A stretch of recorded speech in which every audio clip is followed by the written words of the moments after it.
உங்கள் வாழ்க்கையில் பணத்தட்டுப்பாடு இல்லாமல் சுதந்திரமாக இருக்க ஆசைப்பட்றீங்களா? அதை பற்றி உங்களுக்கு தெரிஞ்சுக்கணுமா? இந்த பதிவில் அதை பற்றி தெரிஞ்சுக்கலாம். வணக்கம் நண்பர்களே, வெல்கம் டு மை சேனல் அனுதினம் பணம். நம்ம சேனலில் பணத்தை பற்றி தான் நிறைய விஷயம் பேசிகிட்டு இருக்கோம். என் பேர் எஸ் திருமணி கண்ணன். நான் ஒரு பணவள ஆலோசகர். இன்றைக்கி பதிவில் நாம் முக்கியமாக பார்க்க போகிறது என்ன அப்படின்னா, ஃபைனான்ஷியல் கோல் செட்டிங்னா என்னன்றதை தெரிஞ்சுக்க போகிறோம். கோல் அப்படின்னா என்னென்னா இலக்கு நிர்ணயம்.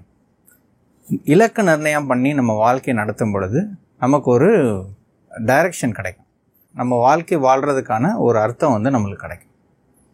அதுக்காக தான் இலக்கு நிர்ணயம் பண்ணணும் அப்படின்னு சொல்கிறோம். இலக்கு நிர்ணயம் பண்ணி வேலை பார்க்குறவங்க ரொம்ப குறைவான ஆளுங்க தான் இருக்காங்க. இலக்கு நிர்ணயம் பண்ணுறது மூலயமா வாழ்க்கையில் ஜெயித்தவங்க நிறைய பேர் இருக்காங்க. இப்போ இந்த இலக்கு நிர்ணயம் பணத்துக்கும் ரொம்ப முக்கியமானது. இலக்கு நிர்ணயம் பணத்துக்கு இருந்துச்சு அப்படின்னா நம்மளால் சீக்கிரமாக நம்ம நினச்ச இலக்கை அடைய முடியும். நாம் நினைக்கிற விஷயத்த நம்ம வாழ்க்கையில் சாதிக்கிறதுக்கு இந்த இலக்கு நிர்ணயம் ரொம்ப முக்கியம். இலக்கு நிர்ணயம் எதுக்கெல்லாம் பண்ணலாம் அப்படின்னா, நம்ம வாழ்க்கைக்கு பண்ணலாம், நம்ம ஃபிசிக்கல் ஆக்டிவிட்டிக்காக பண்ணலாம், ஃபைனான்ஸுக்கு பண்ணலாம், சோஷியலாக இருக்கிறதுக்கு பண்ணலாம். அதுக்கப்புறம் நம்ம ப்ரொஃபஷனல், நம்ம பிஸ்னஸோ இல்லை ப்ரொஃபஷனோ எப்படி இருக்குன்றதை பற்றி பண்ணலாம். ஸ்பிரிச்சுவாலிட்டி வச்சு கூட நம்ம இலக்கு நிர்ணயம் பண்ணலாம். நம்ம வாழ்க்கையை சுமூகமாக நடத்தி வாழ்க்கையில் நல்லபடியாக இருக்கிறதுக்கு பணம் ஒரு பிரதானமான ஒரு விஷயமா இருக்கிறதுனால ஃபைனான்ஷியல் ஹெல்த் நம்மளுக்கு ரொம்ப முக்கியமானது. இப்போ ஃபைனான்ஸ்னு எடுத்துக்கிட்டிங்கன்னா என்னென்ன ப்ராசஸ் இருக்குது அப்படின்னு பார்த்தீங்கன்னா ஒரு 3 தான். மணி எடுத்துக்கிட்டிங்கன்னா ஒரு 3 ப்ராசஸ் தான் ஒரு முக்கியமான ப்ராசஸ்ன்னு சொல்கிறோம். அதாவது என்னென்னா, ஃபண்ட் அக்குமுலேஷன், பணத்தை நம்ம எப்படி சம்பாதிக்க போகிறோம். 2வது பணத்தை எப்படி சேமிக்கிறது. 3வது பணத்தை நம்ம எங்கே கொண்டு போய் இன்வெஸ்ட் பண்ணுறது. இந்த 3 விஷயம் ரொம்ப முக்கியமானது.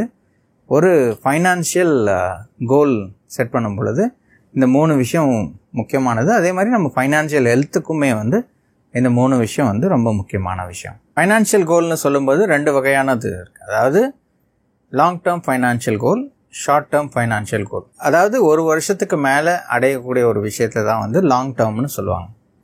ஒரு வருஷத்துக்கு உள்ள ஒரு விஷயத்தை நம்ம செய்யக்கூடிய விஷயங்களை ஷார்ட் டேர்ம்னு சொல்லுவோம். இப்போ நீங்கள் வீடு வாங்கணும், என்னோட ரிட்டைர்மெண்ட்டை பிளான் பண்ணணும், அந்த மாதிரி இருக்கிறதுலாம் பார்த்திங்கன்னா ஒரு லாங் டேர்மில் வரும். நான் என் கிரெடிட் கார்டு கடனை அடைக்கணும், அப்புறம் எனக்கு நான் ஃபாரின் ட்ரிப் போகிறதுக்கு பணம் சேர்க்கணும். இதெல்லாம் பார்த்திங்கன்னா ஒரு short term goal. Short term goal எதுக்காக பண்ணுறோம் அப்படின்னா, ஒரு லாங் டேர்ம் கோலை அச்சீவ் பண்ணுறதுக்கு இந்த ஷார்ட் டேர்ம் கோல் மூலிமா நம்ம அச்சீவ் பண்ண முடியும். இந்த ஷார்ட் டேர்ம் கோல் என்ன பண்ணும் அப்படின்னா ஒரு திருப்தியை கொடுக்கும். நாம் நினச்ச இலக்கை நம்ம அடைஞ்சிட்டோம். அப்போ நம்மளுக்கு அந்த திருப்தி மூலிமா நீங்கள் அடுத்த கோல்ஸை ஈஸியாக அச்சீவ் பண்ணுறதுக்கு இந்த ஷார்ட் டேர்ம் கோல் உங்களுக்கு யூஸ்ஃபுல்லாக இருக்கும். இப்போ நம்ம ஃபைனான்ஷியல் கோல் செட்டிங் எப்படி பண்ணணுன்றதுக்கு ஒரு ப்ராசஸ் இருக்குது. உலகம் ஃபுல்லாக அக்செப்ட் பண்ண ப்ராசஸ் தான் இது. அதுதான் ஸ்மார்ட் கோல் செட்டிங் சொல்லுவாங்க. ஸ்மார்ட்ன்ற வார்த்தை என்னென்னா specific, measurable, attainable, realistic and time. Smart financial goal setting எப்படி பண்ணணுன்றதை ஒரு உதாரணம் மூலிமா நம்ம தெரிஞ்சுக்கலாம். இப்போ நீங்கள் அடுத்த வருஷத்தில் ஒரு ஃபாரின் ட்ரிப் போகணுன்னு ஆசைப்பட்றீங்க. அதுக்கு எக்ஸ்பென்ஸ் ஒரு 1,50,000 இருக்குதுன்னு வச்சுக்கோங்க. அதை நீங்கள் எப்படி அடையணுன்றதை இந்த ஸ்மார்ட் கோல் செட்டிங் மூலிமா நம்ம தெரிஞ்சுக்கலாம். இப்போ இது ஜனவரி மாதம்னு வச்சுக்கோங்களேன். டிசம்பர் 31 நீங்கள் 1,50,000 சேவ் பண்ணணுன்னு ஆசைப்பட்றீங்க. அதுதான் மெஷரபிள். இப்போ என்ன நினைக்கிறோம் அப்படின்னா, இன்றைக்கி ஜனவரினா 12 மாதம், அதாவது 12 மாதத்துக்குள்ளே நான் 1,50,000 நான் அடையணும், சேர்த்து வைக்கணும்னு நினைக்கிறீங்க. அதுதான் ஸ்பெசிஃபிக். 2வது மெஷரபிள். டிசம்பர் 31 என் கையில் 1,50,000 இருந்துச்சு அப்படின்னா நான் நினச்ச இலக்கு நான் அடைஞ்சிட்டேன். அப்போது முன்னாடி நம்மக்கிட்ட ஜனவரி அப்போ நம்மக்கிட்ட எந்த காசும் கிடையாது. நம்ம டிசம்பருக்கு வரும் பொழுது நம்மளுக்கு 1,50,000 நம்ம அடைஞ்சிட்டோம். அப்போ என்ன ஆகுது, நம்ம டிசம்பர்லேருந்து அளவுகோலாக பார்த்திங்கன்னா 1,50,000 நம்ம கையில் இருக்குது. இல்லைனா எவ்வளோ அமௌண்ட் நம்ம கையில் இருக்கோ அதுதான் மெஷரபிள். அச்சீவபிள்னால் என்ன அப்படின்னா, நம்ம அடையக்கூடிய இலக்கு. இப்போ என்ன பண்ணணும் அப்படின்னா, 10 மாதமாக பிரிச்சுக்கோங்க வச்சுக்கோங்க. 12 மாதத்தில் ஒரு 2 மாதம் லிவரேஜ் விட்டுருங்க. ஏன்னா ஏதாவது ஒரு அத்தியாவசிய சேவைகள் வரும், இல்லை செலவுகள் வரும். அதை விட்டுட்டு நீங்கள் ஒரு 2 மாதம் விட்டுட்டு ஒரு 10 மாதத்துக்கு நீங்கள் மாதம் 15,000 நீங்கள் சேமித்து வைக்கணும்னு நினைக்கிறீங்க.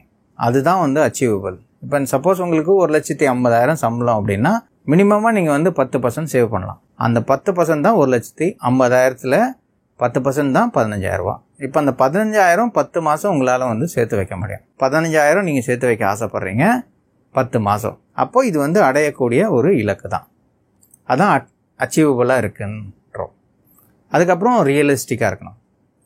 நம்பகத்தன்மையும் உண்மைகத்தன்மையும் இருக்கணும். அப்போது 1,50,000 உங்களுக்கு சம்பளம் இருக்குது அப்படின்றப்போ உங்களால் 10% உங்களால் சேர்த்து உங்கள் 15,000 நீங்கள் மாதம் சேர்த்து வைக்க முடியும் அப்படின்றது வந்து இது ஒரு உண்மையானது, நம்பகத்தன்மையானது.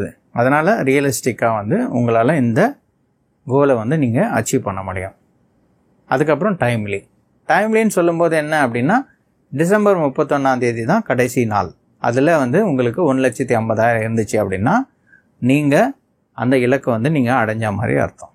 அப்போது உங்களுக்கு ஜனவரியில் நம்ம ஆரம்பிக்கிறோம், நம்ம டைம் என்ன ஃபிக்ஸ் பண்ணுறோம், 31 டிசம்பர்னு டைம் ஃபிக்ஸ் பண்ணுறோம்.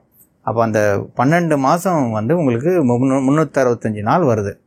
அதுதான் நம்ம இலக்காக நம்ம செட் பண்ணுறோம். இப்போ அதே மாதிரி நீங்கள் ஏதாவது ஒரு விஷயம் நீங்கள் செட் பண்ணுங்க. இப்போ நான் ஒரு உதாரணமாக தான் சொன்னேன். இந்த 1,50,000 எப்படி சேர்த்து வைக்கணுன்றதை வந்து இந்த ஸ்மார்ட் கோல் செட்டிங்கில் எப்படி நீங்கள் செட் பண்ணணுன்றது தான் நான் இப்போ சொல்லி கொடுத்தேன். இதே மாதிரி நீங்கள் வந்து என்னென்னா உங்களுக்கு அடைய வேண்டிய ஃபைனான்ஷியல் இலக்கு என்னன்றதை நீங்கள் முடிவு பண்ணி அந்த இலக்கை வந்து நீங்கள் நிர்ணயம் பண்ணி அடையுங்க. உங்கள் லைஃப்பில் நீங்கள் நினச்சதை விட சீக்கிரமாக வந்து பணம் சேர்க்கணும்னு நம்ம ஆசைப்பட்றீங்க அப்படின்னா கோல் செட்டிங் பண்ணிங்கன்னா உங்கள் லைஃப்பில் நிறைய விஷயங்கள் பண்ண முடியும். உங்கள் வாழ்க்கையில் நீங்கள் எல்லா விஷயத்துக்கும் இலக்கு நிர்ணயம் பண்ணி பண்ணும் பொழுது இலக்கு நிர்ணயம் பண்ணி வேலை பார்க்குற கொஞ்சம் மனிதர்களில் நீங்களும் ஒருத்தராக இருக்கலாம். அது மூலிமா உங்கள் வாழ்க்கையில் ஒரு மாற்றத்தை வந்து உங்களால் கொடுக்க முடியும். உங்கள் வாழ்க்கையில் உங்களுக்கு மாற்றம் வேணும் அப்படின்னு நினச்சிங்கன்னா ஃபைனான்ஷியல் கோல் செட் பண்ணி உங்கள் வாழ்க்கையில் நல்லபடியாக இருக்கிறதுக்கு இந்த ஃபைனான்ஷியல் கோல் செட்டிங் வந்து உங்களுக்கு உதவியாக இருக்கும். இந்த பதிவு உங்களுக்கு பிடிச்சிருந்தா லைக் பண்ணுங்கள், ஷேர் பண்ணுங்கள், சப்ஸ்கிரைப் பண்ணுங்கள், பக்கத்தில் இருக்க அந்த பெல் ஐக்கானை வந்து ப்ரெஸ் பண்ணுங்கள். உங்களுக்கு இந்த ஃபைனான்ஷியல் கோல் செட்டிங்கில் ஏதாவது ஒரு விஷயம் பிடிச்சிருந்துச்சுன்னா கீழே இருக்க அந்த கமெண்ட் பாக்ஸில் வந்து கமெண்ட் பண்ணுங்கள். நன்றி, வணக்கம். உங்கள் நண்பன் எஸ். திருமணிகண்ணன், பணவள ஆலோசகர்.